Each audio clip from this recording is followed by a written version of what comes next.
Hi, I'm Nick Beardshaw and welcome to Starling Bistro.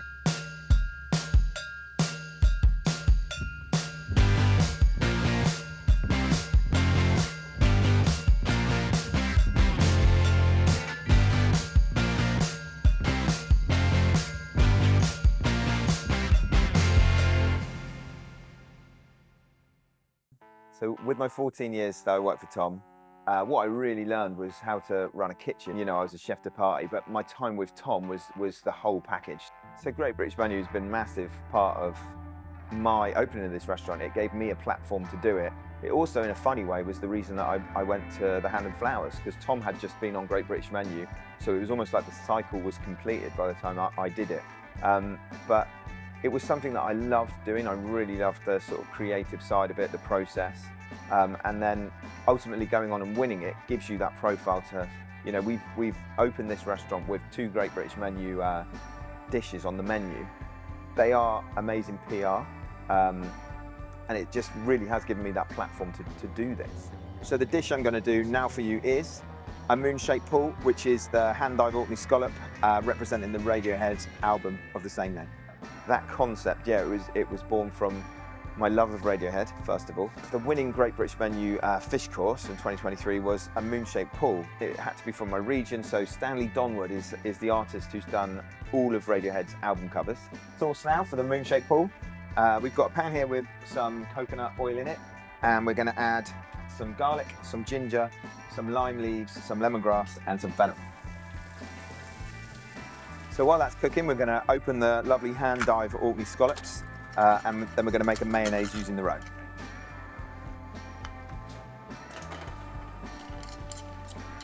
So just opening up the lovely hand-dyed Orkney scallop.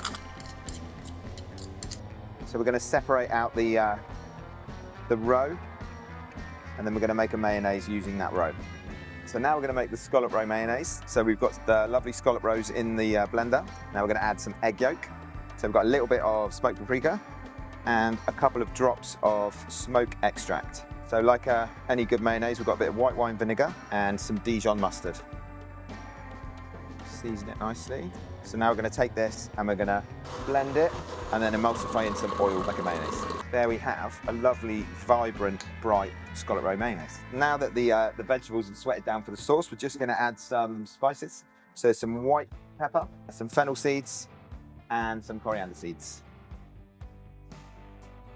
So next we're going to add some shrimp paste to our sauce, some palm sugar, and then this is the secret ingredient to the sauce. This is yuzu koshi, loads of salt, green chili and yuzu that just gets fermented, and it makes this really fresh, kind of vibrant, and it gives it a real kick as well. Coconut milk. And the last thing is some lovely fish stock. So that's just going to now come to the boil and simmer away for an hour or so, just to get all those flavors cooked through the sauce. So next we're going to make some fermented black rice vinegar jellies. In here we've got some ginger juice, some soy sauce, some black rice vinegar. Bring it up to 90 degrees, then we're going to add some powders. So now we're going to add our powders. So we've got in here 4 grams of agar and 4 grams of locust bean gum. And then we've got some, just some charcoal powder, just to give it extra color. And we're just going to give it a really high speed blend for dispersion. The only reason I have this bottle is to fill up this bottle, but otherwise it's a nightmare. So we're going to set the black rice vinegar jellies. While this is still hot, we're going to pipe it onto this tray, and these are the little dots that go on top of the gelatin sheet. So the next thing is finger lime. It's sometimes called caviar lime. It's called caviar lime because the way that the little segments are inside are like little beads, and it looks a bit like caviar. So we're just going to cut this open and put it into a piping bag. Into our diced cucumber, we're now going to add some fish sauce, some sesame oil, some ginger juice, and some lime juice. We're going to take our cucumbers in marinade and we're going to compress them in a vac packer. What this does is it gets the marinade directly into the cucumber. So you can see how the cucumbers changed now, and you can see how they've gone nice and translucent. They look like little jewels. This is the gelatin sheet that melts away when we pour the sauce on. So this goes into the prop. This is made out of gelatin, glycerin, a little bit of white colouring and water. It then gets spread out on a sheet, dehydrated very slowly. It's really important it's dehydrated slowly. and then peeled off and cut into the shape that fits into the prop. So that is the finished article. We're going to cook the scallop now. We do it on the plancha, so it gets a nice, lovely colour on the presentation side, and then it goes into an oven over there. So this is the scallop roe mayonnaise. So the pickled cucumbers. Yeah, we sold 27 of those yesterday. The finger lime. And then some salty fingers. When I saw the image of moon-shaped pool, I remembered a dish I had at the Fat Duck, and it was called rock pooling, and it's a little white chocolate crab, and the way it comes along and sauces it, the crab disappears and reveals the rock pool underneath. So that kind of theatre, that kind of moment is something that you look for with Great British Menu. So I'm just going to put that there. So that's the dish put together as we would serve it in the restaurant. It's now over to James to go and sauce it as we do in the restaurant.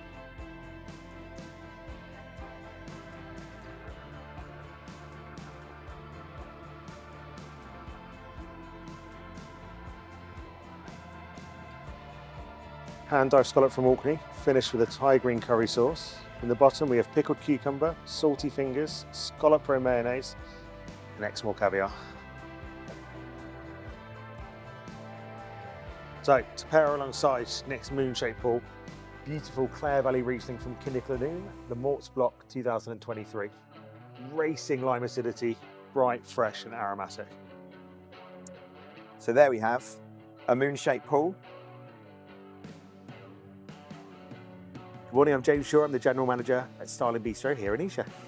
So I first met James at the Hand and Flowers, and he was new to the industry, but we got on straight away, we got on super well straight away. So we just struck it up from the beginning, and then over the years we've worked, this is the 4th restaurant that we've worked together in. James has got massive experience in both being a general manager and on the wine side. The service part is so important. Like when we talk about service, we are definitely on the more casual end of restaurants, you know, but the high level of service you still want to have. And that comes from the engagement with the guest, the relationship you build with the guest. So you need somebody who's personable, who understands that and how to create that environment, which is what James brings to the restaurant. But the service goes hand in hand with that. So great service, but that sort of casual vibe. A team culture is one of the most important things, especially today. Because staff are so much harder to find, you've really got to make sure that the ones you have, you look after. And for me, the root of that is a kind of culture and team spirit. So we are a small brigade and we all work very, very closely together. And all day long, every day, we have each other's backs. So the dish I'm going to do for you now is the Balloon Girl, which is the Banksy image, raspberry and rose cheesecake with the chocolate and raspberry torte.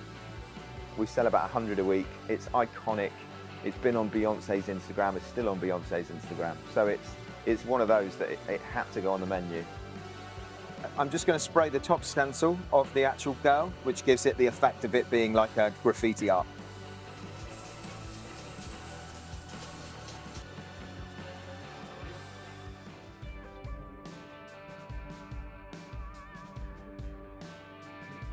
So this is the frame that we serve the dish in. It has a little hole in the front there where the girl slides in. So this is our chocolate and raspberry torte, which we've just sprayed with the white cocoa butter.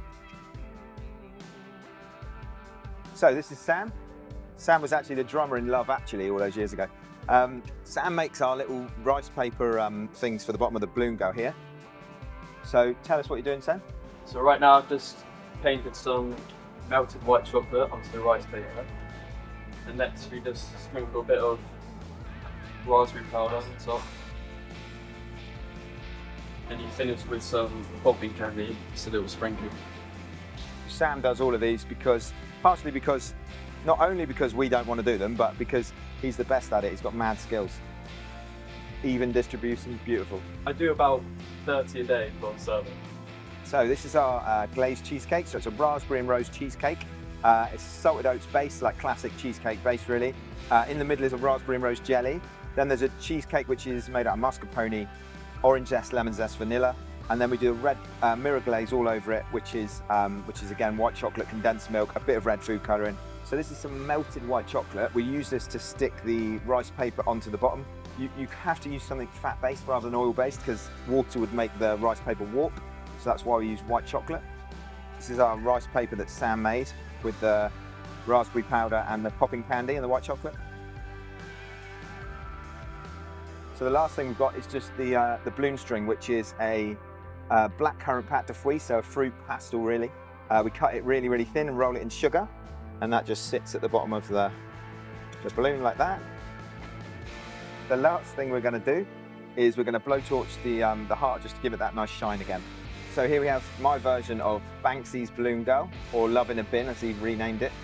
So it's the raspberry and rose cheesecake, the chocolate and raspberry torte, blackcurrant pâte de fruits, and then the white chocolate and raspberry rice paper. Most people come here understanding that what we do is we take great ingredients, it's a relaxed environment, and they're appreciative of that environment. It's a sort of cross message to a certain extent, because the cliche of what a Michelin star restaurant is very fine tablecloths, 50 thank yous every time the waiter tops up your water and your wine, and so you do get the odd person that will come here with the expectation of tablecloths and all the finery that goes with that cliche. So in 5 years' time, we want to be at a point where the business is solid. We would certainly like to do more, which would mean obviously I would have to naturally be here less, but I think that I would always try and be here as much as possible, because this is the restaurant that starts it all off.